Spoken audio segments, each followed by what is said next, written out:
तो हम लोग डिस्कस कर रहे थे एआई पे। एआई मतलब होता है हिंदी में कृत्रिम बुद्धिमत्ता। कृत्रिम बुद्धिमत्ता मीन्स होता है we want a machine who act like human being और मिमिक लाइक ह्यूमन बिहेवियर और एक्टिंग लाइक ह्यूमन बिहेवियर। यानी हम एक ऐसी मशीन, एक ऐसा कंप्यूटर बनाना चाहते हैं जो हमारे बिहेवियर की तरह मिमिक्री करे या काम करे।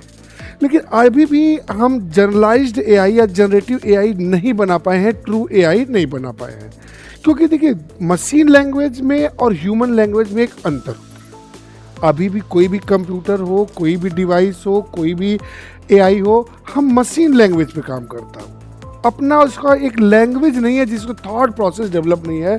यानी वो अभी कमांड किस पे, हमारे इंस्ट्रक्शन पे काम करता है। तो जब हम जनरेटिव एआई बनाना चाहते हैं, यानी एआई, ऐसा एआई जो बेटर देन ह्यूमन, इंसान से हर फील्ड में बेटर होगा। इसीलिए एक्सपर्ट कहते हैं कि मास्टर बिकेम स्लेव। तो मास्टर बिकेम स्लेव जब जनरेटिव एआई बनाएंगे तो अभी बन क्यों नहीं पा रहा है? हमने तो आर्किटेक्चर बना लिया, यानी पार्शियल तो बना ही लिया है। तो दो तीन बातें होती हैं। पहला की फैक्टर की पहली बात, इसे नेचुरल लैंग्वेज की वीकनेस है, लैंग्वेज नहीं है अपना। दूसरा कि ऑटो शिफ्टिंग, जो ह्यूमन बिहेवियर है, जो ह्यूमन ब्रेन है, ये इस यूनिवर्स की सबसे कॉम्प्लेक्स एंटिटी है। इसको कॉपी करना, इसकी नकल करना, इसकी मिमिक्री करना भी इतना आसान नहीं है। जैसे आप अपने घर में बच्चे को देखिए, एक छोटा बच्चा है, अपने छोटे से दिमाग के साथ, अनडेवलप्ड ब्रेन के साथ है, वो आपसे कहता है लूडो खेलेंगे। जैसे वो लूडो खेलना शुरू करता है और लूडो में हारने लगता है, वो तुरंत सारी गोटी मिला देगा, कहेगा सांप सीढ़ी के लिए। यानी एक आर्किटेक्चर से दूसरे आर्किटेक्चर पे शिफ्ट करने लगा।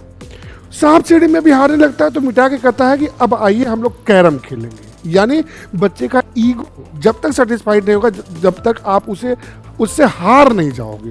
यानी वो एक शिफ्ट दूसरा शिफ्ट जंप लेते रहता है। लेकिन हमारा जो एआई है, ये इस तरह की ऑटो शिफ्टिंग व्यवस्था अभी उसमें नहीं है कि वो किसी चीज़ में कम परफॉर्म कर रहा है तो वो दूसरे पे आ जाए, तीसरे पे आ जाए, चौथे पे आ जाए। तो एआई मीन्स होता है कि हम मानव के जो बिहेवियर है इसका नकल करना। अभी ये मुद्दा रिसेंटली चर्चा में है, क्योंकि आज से ही 5 दिवसीय सम्मेलन हमारे देश की राजधानी नई दिल्ली में, और जो भारत मंडपम है, जो पुराना अप्पू घर था, उसमें सम्मेलन शुरू हुआ। तो इसके पहले सम्मेलन फ्रांस में या दुनिया के दूसरे देशों में भी हुआ है कई बार, एक दो बार। इस साल भारत में ही क्यों हो रहा है? और दुनिया के बड़े बड़े एक्सपर्ट इस पे अपने विचार दे रहे हैं, राय दे रहे हैं। आप देख रहे होंगे न्यूज़पेपर के फ्रंट पेज और एडिटोरियल पेज 2-3 दिन से भरे पड़े हैं भारतवर्ष में। क्यों? क्योंकि देखो, समिट या किसी चीज़ के डेवलपमेंट के लिए 3 बेसिक चीज़ें चाहिए। सबसे पहला चाहिए क्या? नॉलेज। नॉलेज होनी चाहिए, इंफॉर्मेशन होनी चाहिए। दूसरा, पॉलिसी सपोर्ट, उस देश की पॉलिसी उसको कैसे सपोर्ट करती है, गवर्न करती है, पॉलिसी सपोर्ट हो गया। तीसरा क्या होता है? इंफ्रास्ट्रक्चर। पॉलिसी है, नॉलेज है, अवसंरचना नहीं है, इंफ्रास्ट्रक्चर नहीं, तो उसको बनाने में भी बहुत समय लगता है। इंडिया एक डेवलपिंग कंट्री है, लेकिन कोइंसिडेंटली आज इसके पास तीनों है।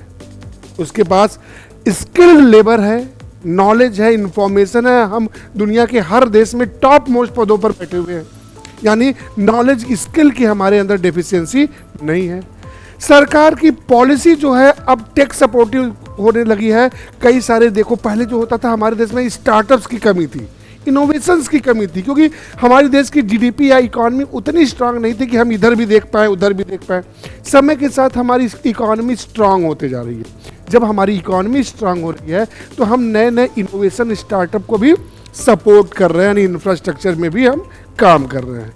जो 5 दिवसीय सम्मेलन आज से शुरू हुआ है नई दिल्ली में, इसके बारे में देखिएगा दुनिया भर के कई सारे एक्सपर्ट अपनी अपनी राय, अपनी अपनी ओपिनियन अलग अलग जगहों पे रख रहे हैं।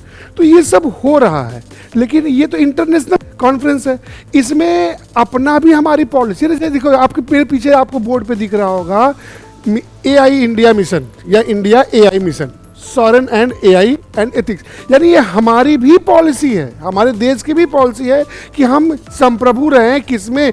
एआई और एआई एथिक्स में। एथिक्स नाम की चीज़ तो इंडिया में ही दिखती भी है, दूसरे जगहों पे उतनी एथिक्स नहीं दिखती। तो हम इस पे आगे बात कर लेते हैं। इसकी दूसरी स्लाइड देखते हैं, ओवरव्यू।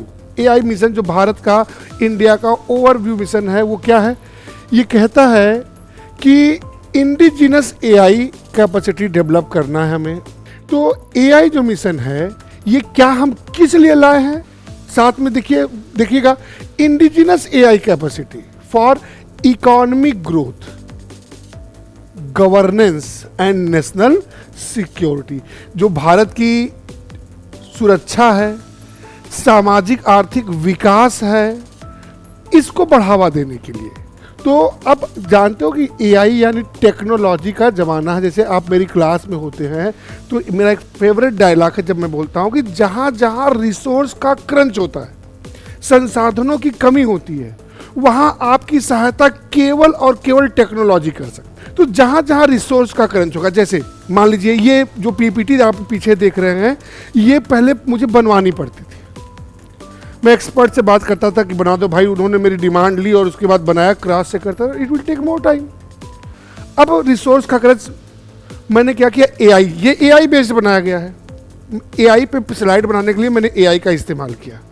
तो अब क्या हुआ, इसने टाइम मेरा बचाया और कंटेंट एज इट इज जैसे मैं चाहता हूँ वैसे ये रिप्रेजेंट करके देता है, करेक्शन भी देता है और क्या करता है, ये एडवाइस भी देता है कि आप ऐसे कर लीजिए, ऐसे और होगा।